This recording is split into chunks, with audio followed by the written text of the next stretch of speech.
Jonas rode at a leisurely pace, glancing at the bike ports beside the building to see if he could spot Asher's. He didn't often do his volunteer hours with his friend because Asher frequently fooled around and made serious work a little difficult. But now, with 12 coming so soon and the volunteer hours ending, it didn't seem to matter. The freedom to choose where to spend those hours had always seemed a wonderful luxury to Jonas. Other hours of the day were so carefully regulated.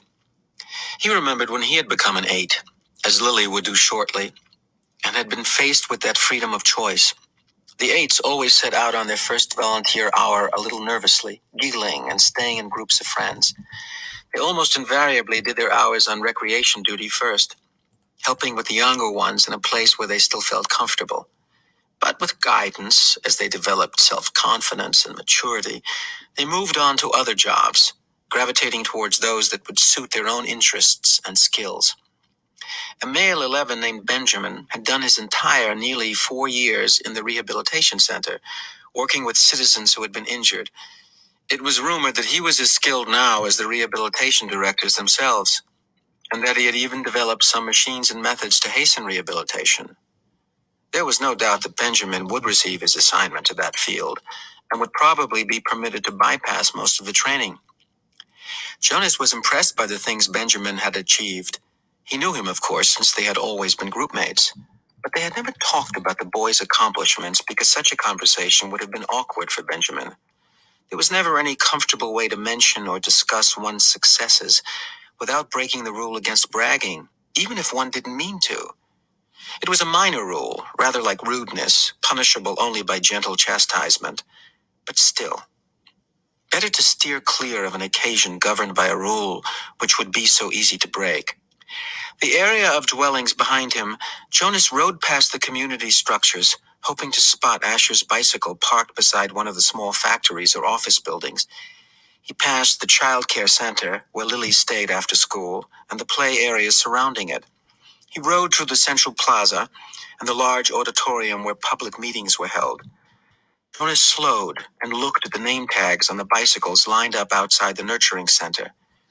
Then he checked those outside food distribution. It was always fun to help with the deliveries, and he hoped he would find his friend there so that they could go together on the daily rounds, carrying the cartons of supplies into the dwellings of the community. But he finally found Asher's bicycle, leaning as usual instead of upright in its port, as it should have been, at the house of the old. There was only one other child's bicycle there, that of a female 11 named Fiona. Jonas liked Fiona.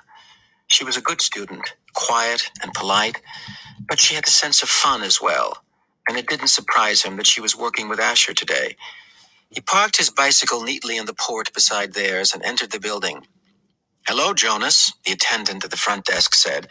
She handed him the sign-up sheet and stamped her own official seal beside his signature. All of his volunteer hours would be carefully tabulated at the Hall of Open Records. Once, long ago, it was whispered among the children, and 11 had arrived at the ceremony of 12, only to hear a public announcement that he had not completed the required number of volunteer hours and would not, therefore, be given his assignment. He had been permitted an additional month in which to complete the hours, and then given his assignment privately, with no applause, no celebration, a disgrace that had clouded his entire future. "It's good to have some volunteers here today," the attendant told him. "We celebrated a release this morning, and that always throws the schedule off a little, so things get backed up." She looked at a printed sheet. "Let's see. Asher and Fiona are helping in the bathing room. Why don't you join them there? You know where it is, don't you?" Jonas nodded, thanked her, and walked down the long hallway. He glanced into the rooms on either side. The old were sitting quietly, some visiting and talking with one another, others doing handwork and simple crafts. A few were asleep. Each room was comfortably furnished, the floors covered with thick carpeting. It was a serene and slow-paced place, unlike the busy centers of manufacture and distribution where the daily work of the community occurred. Jonas was glad that he had, over the years, chosen to do his hours in a variety of places, so that he could experience the differences. He realized, though, that not focusing on one area meant he was left with not the slightest idea, not even a guess, of what his assignment would be. He laughed softly, thinking about the ceremony again, Jonas, he teased himself. But he suspected that with the date so near, probably all of his friends were too.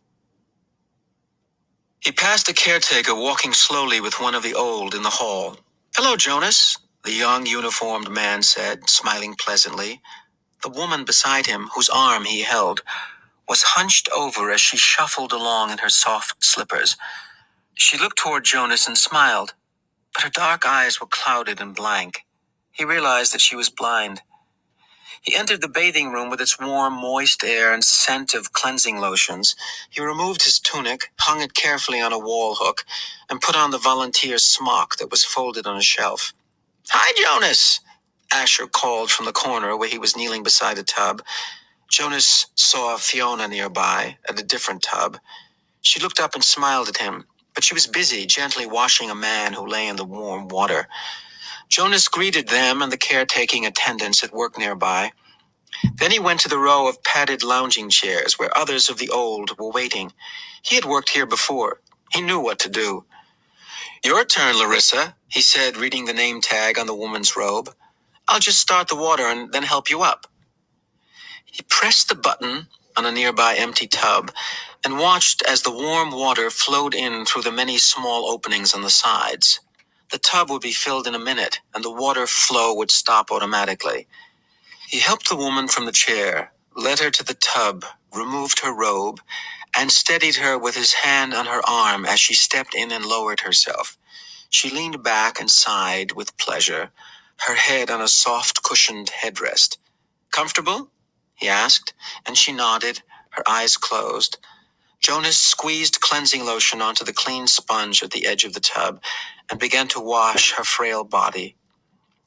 Last night he had watched as his father bathed the new child. This was much the same. The fragile skin, the soothing water, the gentle motion of his hand, slippery with soap. The relaxed, peaceful smile on the woman's face reminded him of Gabriel being bathed. And the nakedness, too.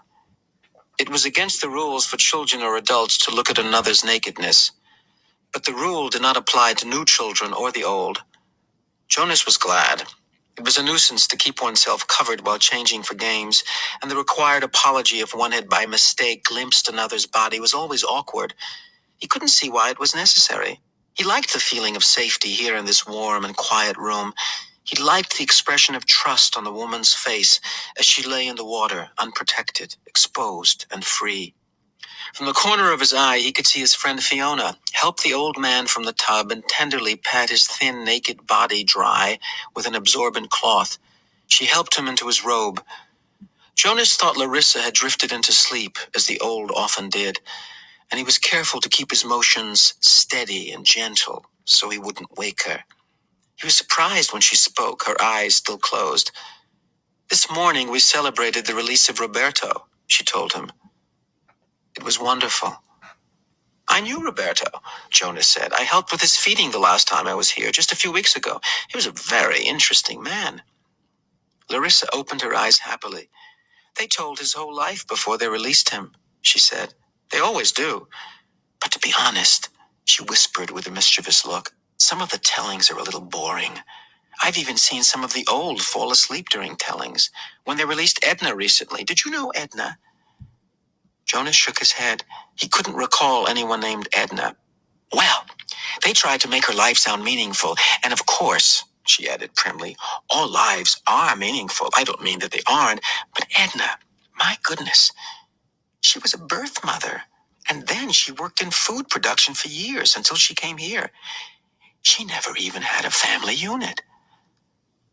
Larissa lifted her head and looked around to make sure no one else was listening. Then she confided, "I don't think Edna was very smart." Jonas laughed. He rinsed her left arm, laid it back into the water, and began to wash her feet. She murmured with pleasure as he massaged her feet with the sponge. "But Roberto's life was wonderful," Larissa went on after a moment. "He had been an instructor of 11s. You know how important that is. And he'd been on the planning committee. And goodness, I don't know how he found the time. He also raised two very successful children, and he was also the one who did the landscaping design for the Central Plaza. He didn't do the actual labor, of course. Now you're back. Lean forward, and I'll help you sit up. Jonas put his arm around her and supported her as she sat. He squeezed the sponge against her back and began to rub her sharp-boned shoulders. Tell me about the celebration. Well, there was the telling of his life. That is always first. Then the toast. We all raised our glasses and cheered. We chanted the anthem. He made a lovely goodbye speech, and several of us made little speeches wishing him well. I didn't, though. I've never been fond of public speaking. He was thrilled. You should have seen the look on his face when they let him go. Jonas slowed the strokes of his hand on her back thoughtfully. Larissa, he asked, what happens when they make the actual release? Where exactly did Roberto go? She lifted her bare, wet shoulders in a small shrug. I don't know. I don't think anybody does, except the committee. He just bowed to all of us and then walked, like they all do, through the special door in the releasing room. Oh, but you should have seen his look. Pure happiness, I'd call it. Jonas grinned. I wish I'd been there to see it. Larissa frowned. I don't know why they don't let children come. Not enough room, I guess. They should enlarge the releasing room. We'll have to suggest that to the committee. Maybe they'd study it, Jonas said slyly, and Larissa chortled with laughter. Right, she hooted, and Jonas helped her from the tub.